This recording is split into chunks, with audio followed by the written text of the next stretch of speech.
My name's Rich from Get Your Rock Out, and I'm here with Cadence Noir at SOS Press Switch 2016. Hello. Pleased to meet you. Right. Make it official. You played on the acoustic stage last night, yeah? Yes, the Metal Nation Radio acoustic stage. Okay, how did that go? It was great. Yeah? Absolutely. When we first got the gig, we were obviously very chuffed to have been invited, and we had no idea what to expect. And when we walked in and saw the room and saw the stage setup, if anything, we were gutted we didn't bring the drummer with us. Yes.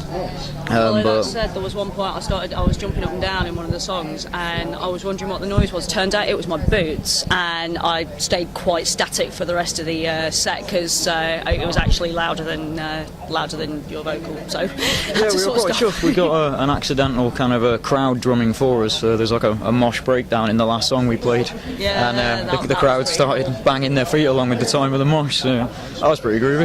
Yeah, some really good interaction during the second set. It was really good. Sack the drummer and just hire the crowd instead. just get him a beatbox. Yeah. I'll do the job. Save us a lot of time when it's recording an album. Yeah. Well, we'd have to have a bigger studio, I'd imagine. Slightly bigger, yeah, that might be a problem. But if they brought their own beer, it could be a win-win. Yeah. Good stuff. So we were just being asked by the guys from Metal Nation Radio about our songwriting process. That's generally beer. That's just pretty much like, how do you write songs? We get drunk, and then if there's anything on in the track when we wake up the next day, anyone remember that? Yeah, that'll do. So it's part like hangover recovery songwriting. Yeah. Basically how we're feeling now, quite frankly. We did have a... I'm alright. You lie. We had a good night last night. Well, my back's sore, but my head's fine. I've got Mosh's neck, you know. It's been a while. Yeah, good stuff. So, remember rightly, you've got some new material coming out? Yes, we played. Our current release is called The Path. It's available at the moment from all your online places.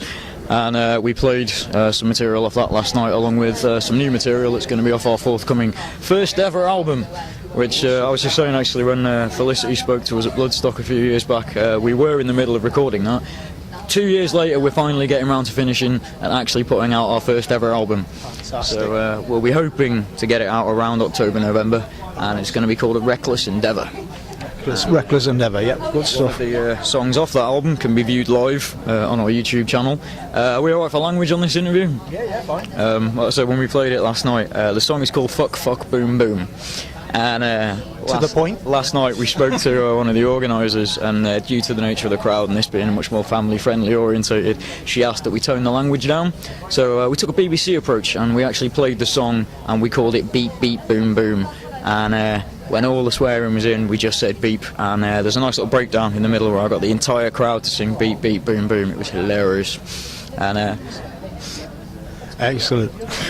That must have been hard work if you've been rehearsing with the actual... we were wetting ourselves. Yeah. We were on stage. You could visibly see. I'm looking forward to seeing some of the pictures. I was literally struggling to sing because I was just laughing so badly. Yeah, you definitely seem to be having a lot of fun there. If you'd like to hear that song in all its profane glory, you can listen to it on our various social media places. And we recorded it live at a festival called Breaking Bands earlier this year, and we're going to be making that available as a free download when we get that back. And where's the best place to get that? You can get it from our website, cadencenoir.com. You can find us on Reverb Nation and SoundCloud for all our audio streams, and we're obviously freely available on every other thing. I think we're on Music Glue and Facebook and Twitter and Instagram and everywhere. Our bassist handles all that. Fair play. What else are bassists for?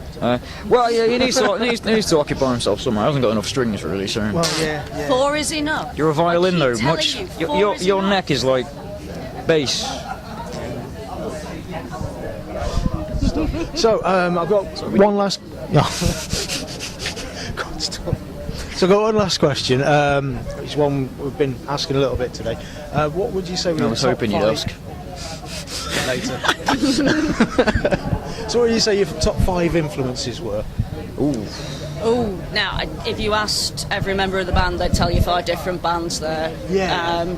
Essentially, if we go for 5 members of the band, our rhythm guitarist is kind of more grunge. Alice in Chains. Yeah, Alice in Chains, Clutch, Queens of the Stone Age. Yep. Bass, Tom. Lee loves his power metal. I don't know, name me some power metal bands. The Mighty Ionia. I own, yeah, damn who've straight. just been fantastic. Whose bassist has 6 strings, see? But yeah, you like your black and death metal. Yep. And I'm shamelessly proud to admit I'm a new metal kid. Deftones, Limp and Core, maybe. But none of that tends to come out when we play. No, like, we're it's weird that we get a folk punk, goth, blues, rock band. some power slog. Powers? You know, in Airheads, when they keep asking them what they play, and they're like, oh, well, it's sort of, and one of them just says power slog. Post-glam speed folk. Yeah, Post-glam that. speed folk. No, we've been compared to everything from the Cause and ELO to Corp Kalani and Manigom, so it's like... We got a review recently that compared it, said that I was a Danny Filth, Willie Nelson. Yeah, cross between Danny Filth That's one of the best I've ever heard. The other one, the one from Badass Bash as well, was a good one. A diminutive Pete Steele with the songwriting storytelling of Dylan. That was quite a good one. Yeah. Oh yeah. Sorry, just remember that one was wrong. Wow. Yeah, like I said, we're a very eclectic bunch. Yeah, I remember. I was reviewing you, I think, for Bloodstock a few years ago, and I walked up the stage, and it's like, wow, this is just completely out of left field. I absolutely love this. How did this come about? And yeah, like I say, when I saw you on the bill, it was like fantastic. Definitely want to see those again. I'm looking forward to the new album. Well, like I said, we were honoured to have been asked to come and play here, and as a result, our next gig up here in Manchester with the full lineup, we are playing at Grand Central supporting Synagogue on Thursday the 1st of September, and we're really looking forward to that. Fantastic. Thursday 1st of September. Yep. You can check all our dates and stuff available online. Yep. We have a few up all over the place, so which is come and say hello. Main, social media? Facebook. Facebook, definitely. Facebook. Unfortunately. Good stuff. One must succumb to the machine. Okay, fantastic. So, right, we'll call that a day. Pleasure to meet you. Dude, absolute pleasure. Get your rock out. And you, pleasure to meet you. And my name's Rich for Get Your Rock Out.